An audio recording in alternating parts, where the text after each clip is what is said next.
Hello friends, मैं निशांत आपके अपने यूट्यूब चैनल सिलेक्शन स्टिक में आपका स्वागत करता हूं। आज हम लोग नदी भारतीय नदी तंत्र को देखेंगे और नदी तंत्र ज्योग्राफी का सबसे महत्वपूर्ण चैप्टर है और सबसे महत्वपूर्ण टॉपिक है क्योंकि इससे जुड़े हुए सवाल एग्जाम में बार बार देखने को मिलते हैं। प्रमुख बांध हो गए, उसका उद्गम स्थल क्या है, कितनी लंबाई है, कहाँ जाके गिरती है, ये सब याद रखने के लिए हम लोग ट्रिक्स के साथ पढ़ने वाले और मैप के जरिए, क्योंकि किसी चीज़ को आप केवल रट लेने से आपको नहीं हो पाता है। उस चीज़ को जब आप मैप के जरिए समझते हैं और चीज़ों को समझ कर पढ़ते हैं तो आप लोगों को ये चीज़ ज़्यादा लंबी याद रह सकती है। तो चलिए आज की क्लास को शुरू करते हैं। तो हम इसमें क्या क्या कवर करने वाले हैं इस चीज़ को देखिए। क्या उद्गम, पंचप्रयाग, प्रमुख बांध और उसको याद रखने का ट्रिक संपूर्ण रिवीजन के साथ आप लोग इस वीडियो में करने वाले हैं। संकेतक, उद्गम स्थल क्या है, प्रमुख बांध और ट्रिक। सबसे पहले हम बात करते हैं महान विभाजन। नदियाँ कितनी प्रकार की होती हैं? तो इसकी बात करें तो दो प्रकार की नदियाँ होती है। एक होती है हिमालयी नदी और एक होती है प्रायद्वीपीय नदी। ये दोनों में अंतर क्या है? तो ये है कि हिमालय से निकलने वाली सारी नदियाँ को हिमालय नदी कहते हैं और प्रायद्वीपीय नदी यानी इधर जो साइड की नदियाँ है इसको प्रायद्वीपीय नदियाँ कहते हैं। तो इसके बारे में जानते हैं। सबसे पहले हिमालयी नदियाँ। प्रकृति, यह नदियाँ जो है वह बारहमासी होती है, यानी ग्लेशियर और वर्षा दोनों से, मतलब जो ग्लेशियर पिघलता है उससे इसके पानी का स्रोत है और वर्षा के दिन में भी ये रहती है। इसका इतिहास क्या रहा है? पूर्ववर्ती नदियाँ, मतलब पहले की नदियाँ हिमालय के निर्माण से पहले से मौजूद है। और इसकी हम बात करें प्रमुख कौन कौन से नदी हिमालय नदी में आते हैं, तो गंगा नदी, सिंधु नदी, ब्रह्मपुत्र, यमुना, ये सभी हिमालयी नदियां में आते हैं। और इसकी विशेषता है ये बड़ी डेल्टा का निर्माण करती है और लंबी दूरी तक तय करती है डिस्टेंस। क्यों? क्योंकि इसको ग्लेशियर से भी पानी मिल जाती है और इन नदियों को पानी वर्षा से ही मिल जाती है। तो इसके पास पानी का दो दो स्रोत है। जबकि वही प्रायद्वीपीय नदी की बात करें तो ये मौसमी नदी होती है, यानी मौसम पे डिपेंड करती है, मानसून की वर्षा पे डिपेंड रहती है। बारिश का सीजन है तो नदियां आएंगी, इसके बाद नहीं तो सूखी जाएंगी। इसका इतिहास हिमालयी नदियों से अधिक पुरानी और परिपक्व, यानी हिमालयी नदियां से पहले की नदियां है थी ये प्रायद्वीपीय। प्रमुख तंत्र की बात करें तो इसमें कौन सी नदी आती है प्रायद्वीपीय में? नर्मदा नदी हो गई, यहाँ पे गोदावरी, कृष्णा नदी, कावेरी नदी, महानदी, ये सारी नदियां हैं और प्रायद्वीपीय नदियां हैं। इसकी विशेषता है ये ज्वार नदमुख बनाती है, डेल्टाओं का निर्माण करती है। नेक्स्ट चलते हैं हम नेक्स्ट स्लाइड में। सिंधु नदी तंत्र। सिंधु नदी तंत्र में क्या है? इसका उद्गम स्थल पूछता है एग्जाम में, तो मानसरोवर झील यहाँ पे आप देख सकते हैं, यह स्थान तिब्बत में है। मानसरोवर झील में कैलाश वंकच तिब्बत में है इधर। यहाँ पे लेह हो गया, ये लद्दाख हो गया। प्रवाह पथ, लद्दाख के दमचौक से प्रवेश, चिलास से बाहर। भारत के केवल एक केंद्र शासित प्रदेश लद्दाख में बहती है। जो एग्जाम में पूछता है सिंधु नदी भारत में किस केंद्र शासित प्रदेश में बहती है, तो सिर्फ लद्दाख में। लेह शहर इसके दाहिने तट पर है। जैसे ये सिंधु नदी हो गई और ये इसका दाहिना तट हो गया, यहाँ पे लेह शहर हो गया ये वाली। इसकी लंबाई की बात करें तो 2880 किलोमीटर लंबी है और भारत में ये कितनी आती है? 1014 किलोमीटर। और इसका गंतव्य कराची के पास जाकर के यहाँ पे अरब सागर में, इधर अरब सागर है, जाकर अरब सागर में गिर जाती है। उसके बाद सिंधु नदी से पूछता है प्रश्न है कि इसका सिंधु जल समझौता पूछता है, तो 1960 में हुआ था, जिसके तहत इसका भारत 20% जल का ही उपयोग भारत कर सकता था इसके हिसाब से, और 80% जल का उपयोग पाकिस्तान करेगा। तो सिंधु जल समझौता कब हुआ था? 1960 में। आई होप कि आपको ये सेशन अच्छा लग रहा होगा। अगर अच्छा लग रहा है तो इस वीडियो को लाइक कीजिए और हमारे चैनल सिलेक्शन इंस्टीट्यूट सब्सक्राइब कीजिए और सेशन में बने रहिए। आपके लिए काफ़ी इंपॉर्टेंट होने वाला है। पूरे नदी तंत्र को हम लोग कवर करेंगे। सिंधु की सहायक नदियाँ की बात करते हैं तो इसका ट्रिक है सब्र और चैन झेलना। इसकी बात करें, हिंदुस्तान में बचपन से सब्र और चैन झेलना सिखाया जाता है। एस से होता है सतलज, बी से ब्यास, आर से रावी, सी से चिनाब और झे से झेलम। ये 5 इसकी मुख्य है। झेलम, चिनाब, रावी, व्यास और सतलज। ये नदियाँ सिंधु नदी की सहायक नदी है। तो इसकी बात करें तो झेलम नदी का उद्गम स्थल क्या है, तो वेरीनाग या शेषनाग झील से। ये वूलर झील से होकर बहती है। इसकी ट्रिक करें, शेषनाग काट ले तो झेल नहीं पाओगे। यानी जब आपको सांप काट ले शेषनाग, तो आप उस चीज को कैसे झेल पाओगे? आपको तो अपने प्राण गंवाने ही पड़ेंगे। शेषनाग विषैला सांप आपको काटता है, तो इसकी ट्रिक ये है। दूसरा, चिनाब नदी। ये वाला लाचा ला से मतलब हिमाचल प्रदेश में वारा लाचला। सिंधु की सबसे बड़ी सहायक नदी कौन सी है, एग्जाम में पूछता है, तो ये होगी चिनाब नदी। नेक्स्ट नदी की बात करते हैं हम, रावी नदी। रोहतांग पास, रोहतांग दर्रा, जो हिमाचल प्रदेश में है और भारत पाक सीमा बनाती है।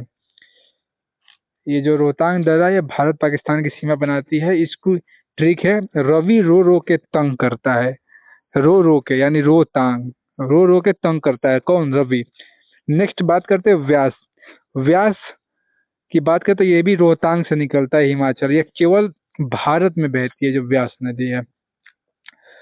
और लास्ट इसकी है सतलज नदी। सतलज नदी निकलती है, राकसताल झील है जो तिब्बत में पड़ता है। सिप किला दर्रा, सिप किला दर्रा से होकर ये भारत में प्रवेश करता है। और ये भी पूछता है कि भाखड़ा नागल बांध किस नदी पे बनाया गया था, तो वो सतलज नदी पे बनाया गया है। इसकी ट्रिक याद रखें, सत्यवादी राक्षस। नेक्स्ट बात करते हैं ब्रह्मपुत्र नदी।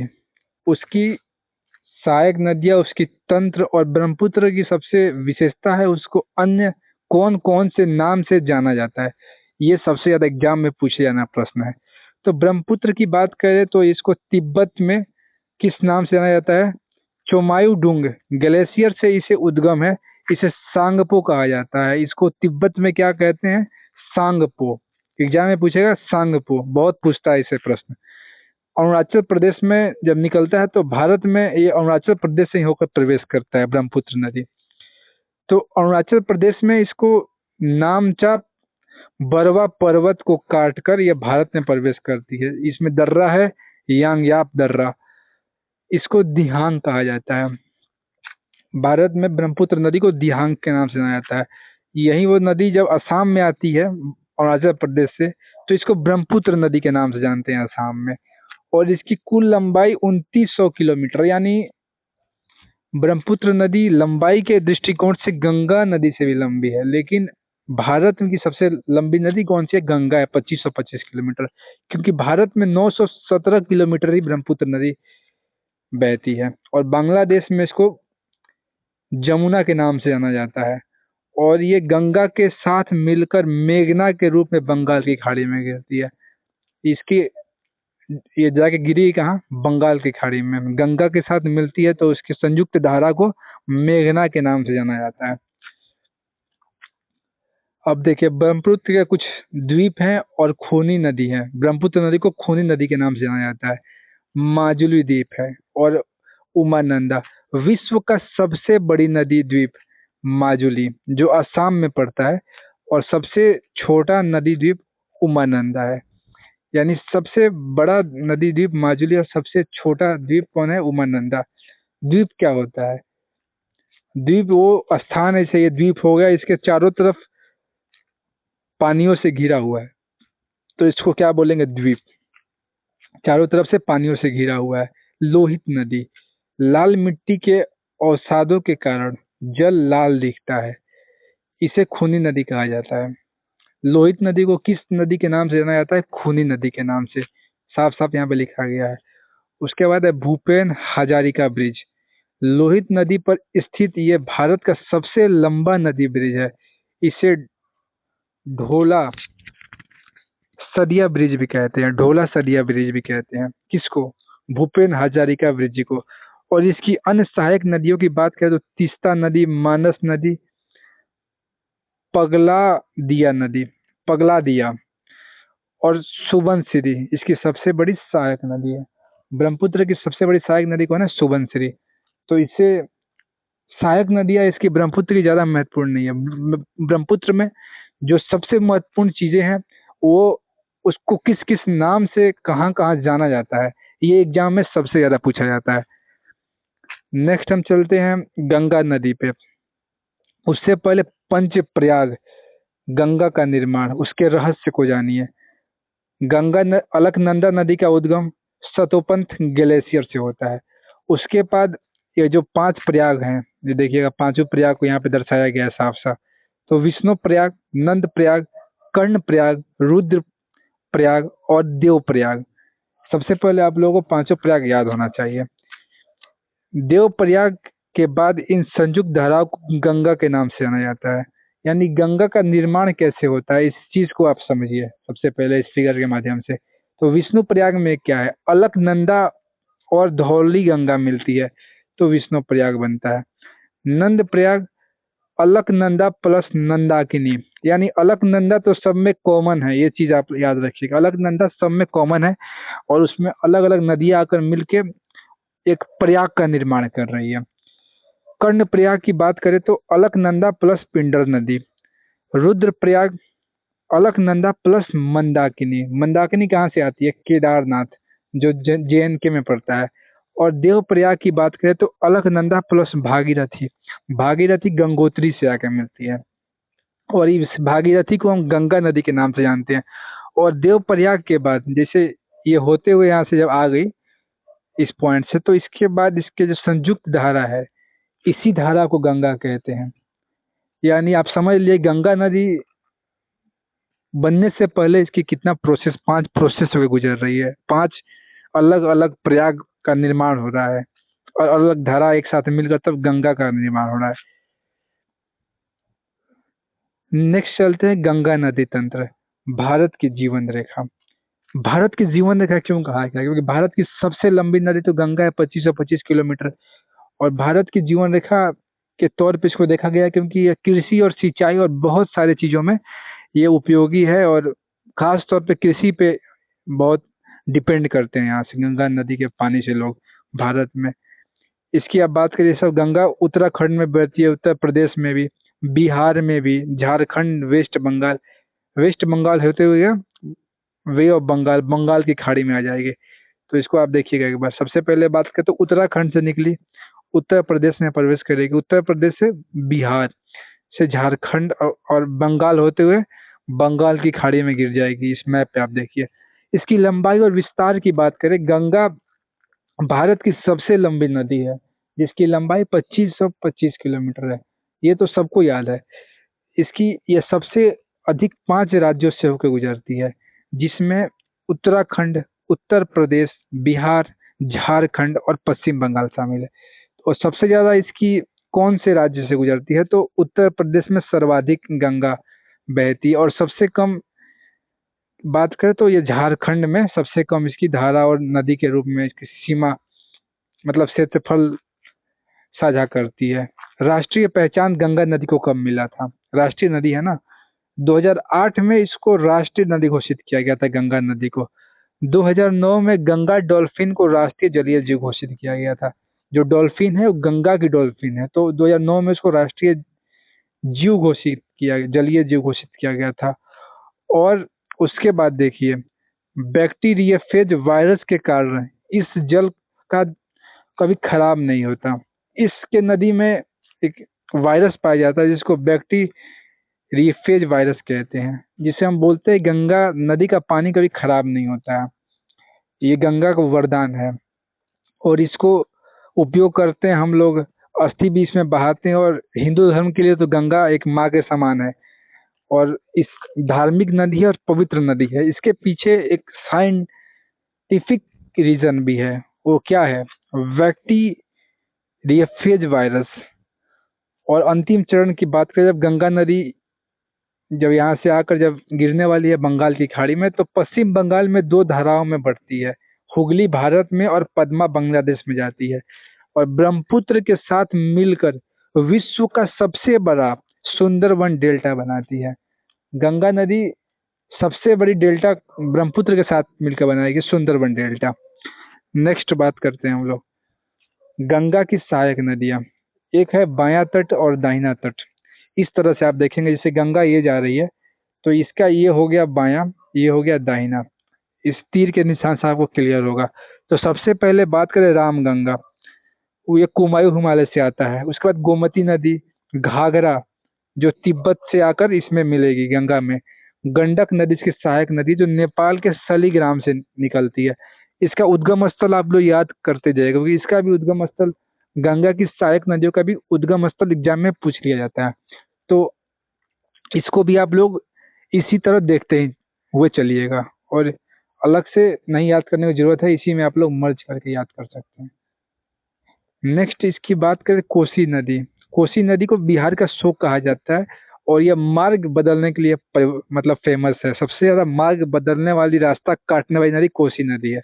और महानदी महानंदा इसकी अंतिम सहायक नदी है गंगा की। तो ये हम देख लिए बायां तट। अब दाहिना तट देखते हैं। दाहिना तट से यमुना। यमुना क्या है? ये गंगा की सबसे बड़ी सहायक नदी कोई है तो यमुना नदी है और इसका उद्गम स्थल यमुनोत्री है। और दूसरा सोन नदी, यह दक्षिण से उत्तर की ओर प्रवाह करता है। इसका ट्रिक लिखिएगा, सोना मिलने पर अमीर हो जाओगे। सोना मिलने पर अमीर हो जाओगे। सोन नदी दक्षिण से उत्तर की तरफ यह प्रवाह करता है। अमरकंटक इसका उद्गम स्थल है और गंगा नदी में मिलता है। तो इससे आप लोग इसका 1 2 3 4 5 और ये 6 6 इसका सहायक नदी आप लोग देख लिए बायां तट से, जो प्रमुख है जिसका उद्गम स्थल पूछा जाता है एग्जामों में, और 2 दाहिने तट से। ये जो इसके अलावा भी गंगा की और ने भी सहायक नदी है, लेकिन ये जो प्रमुख है ये इतनी ही है। इसको एग्जाम में बार पूछते हैं। नेक्स्ट हम लोग चलते हैं नेक्स्ट स्लाइड में। प्रायद्वीपीय नदियां की बात करते हैं। पूर्व और पश्चिम अलग अलग तरह से। ये अरबियन सागर हो गया और ये बंगाल की खाड़ी हो गया। तो पश्चिम की ओर बात करते हैं। पश्चिम की ओर जो बहने वाली नदी यानी पश्चिम की तरफ, ये हो गया पूर्व, ये हो गया वेस्ट, ये हो गया ईस्ट। तो वेस्ट की बात करते हैं। तो इसकी विशेषता है कि इधर एस्चुअरी यानी ज्वार नदमुख का निर्माण करती है। भ्रंश घाटियों से होकर बहती है यानी रिफ्ट वैलीज। इसकी लंबाई की बात करें तो अपेक्षा कुछ छोटी और तेज प्रवाह वाली होती है। मतलब जो पश्चिम की ओर बहने वाली नदियां है उसकी लंबाई छोटी है लेकिन उसका जो धारा है वो बहुत तेज है। इसमें प्रमुख नदी में बात करें तो नर्मदा नदी हो गई, तापी हो गई, साबरमती, माही, लूनी और पेरियार नदी इसकी प्रमुख नदियां हो गई पश्चिम तट से। वहीं अब पूर्व की ओर बहने वाली नदी की बात करें, वे ऑफ बंगाल। इसकी विशेषता है कि डेल्टा का निर्माण करती है। डेल्टा क्या होता है? जो नदी का जो तट है उस पे मिट्टी का जमाव हो जाता है, क्योंकि जब नदी आती है तो मिट्टियों को या पहाड़ों से बहुत, तो नदियां जो मिट्टी काट कर लाती है उसी को हम क्या बोलते हैं? डेल्टा बोलते हैं। इसकी लंबाई की बात करें तो अपेक्षा कुछ अधिक लंबी होती है, यानी पश्चिम की नदियों की अपेक्षा की बात करें तो इधर की लंबियां कुछ ज्यादा लंबी होती है। और प्रमुख नदियां इसमें कौन कौन सी हैं? महानदी है, गोदावरी, कृष्णा, कावेरी इसकी प्रमुख नदियां हो गई। नेक्स्ट स्लाइड पर चलते हैं। पूर्व की ओर बहने वाली नदियां यानी पूर्व की ओर, इधर की ओर, इसमें महानदी हो गई और गोदावरी। इसका उद्गम स्थल देख लीजिए, इसका सिंहावा पहाड़ियाँ। सिंहावा पहाड़ियाँ तो छत्तीसगढ़ में पड़ता है।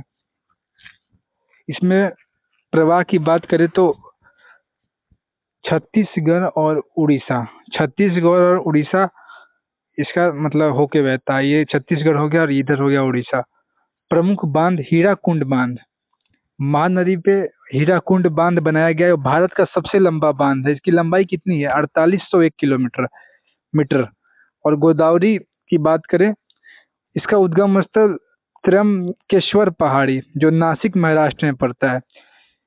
इसकी विशेषता यह है कि यह दक्षिण भारत की सबसे लंबी नदी है और इसको बूढ़ी गंगा भी कहते हैं या दक्षिण की गंगा के नाम से जानते हैं। इसकी जो लंबाई है वो 1465 किलोमीटर लंबी है। 1465 किलोमीटर।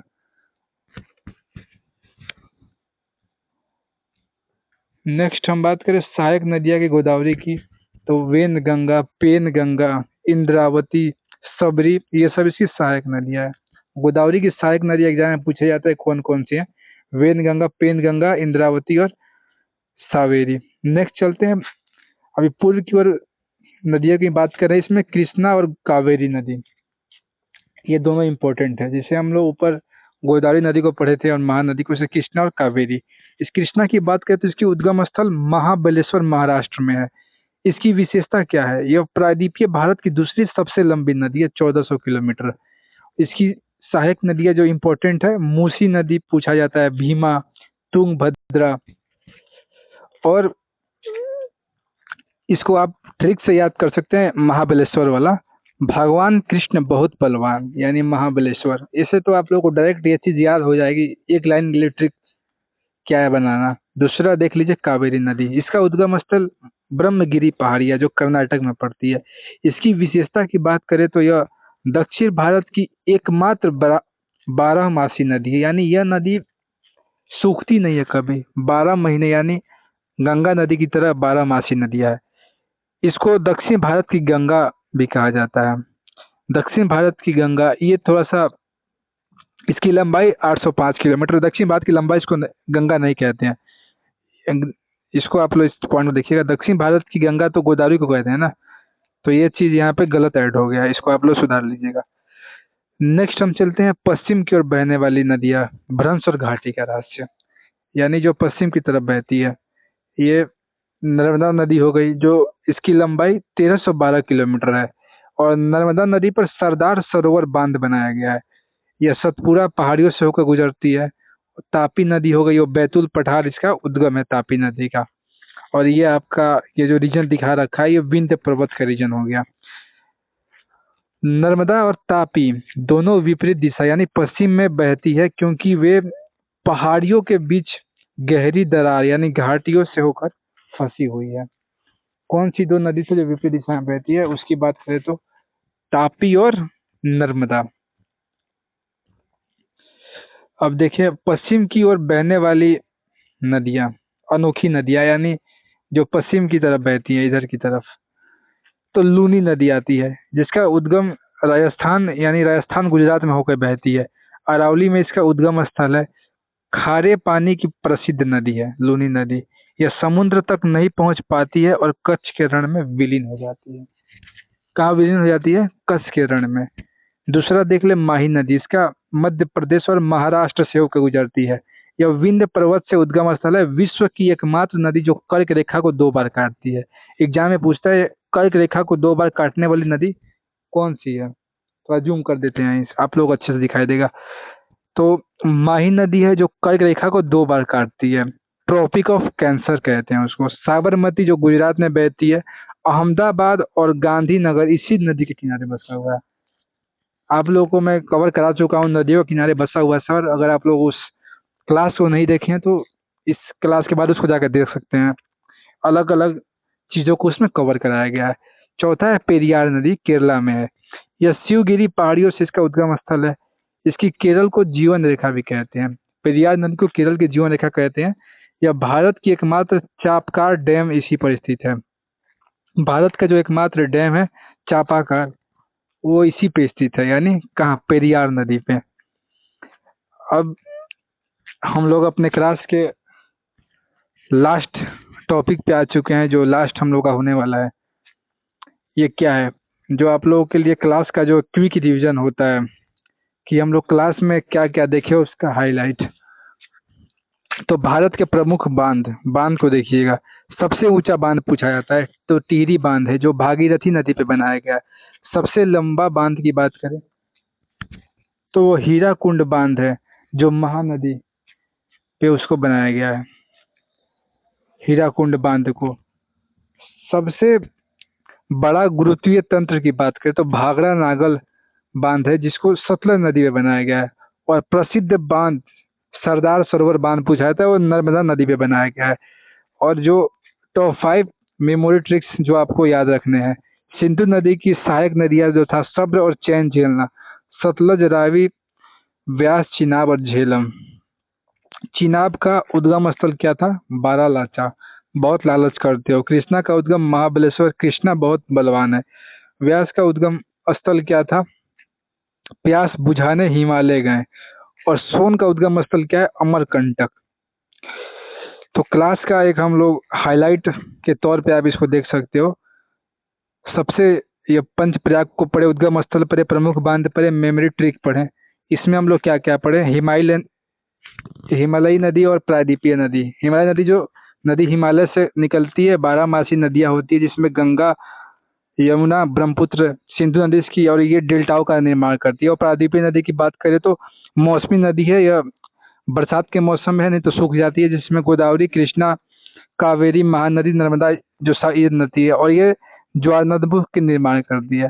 सिंधु नदी तंत्र में हम लोग देखे थे, इसकी उद्गम स्थल कहाँ है? मानसरोवर झील कैलाश में स्थित है। यह यहाँ से तिब्बत से होकर गुजरती है। और सिंधु जल समझौता 1960 में हुआ था, जिसमें भारत 20% जल का उपयोग कर सकता है। इसमें महत्वपूर्ण था। इसकी लंबाई 2880 किलोमीटर। नेक्स्ट इसमें देखेंगे सिंधु की सहायक नदी बताया गया था आपको, झेलम, झेलम, चिनाब, रावी, व्यास और सतलज।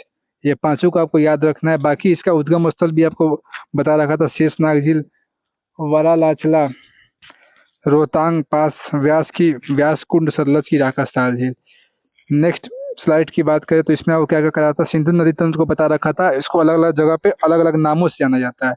तिब्बत में इसको सांगपो के नाम से जानते हैं, अरुणाचल प्रदेश में इसको दिहांग कहते हैं, असम में इसको ब्रह्मपुत्र नदी कहते हैं, और बांग्लादेश में इसको जमुना कहते हैं। इसकी और गंगा की संयुक्त धारा को मेघना कहते हैं।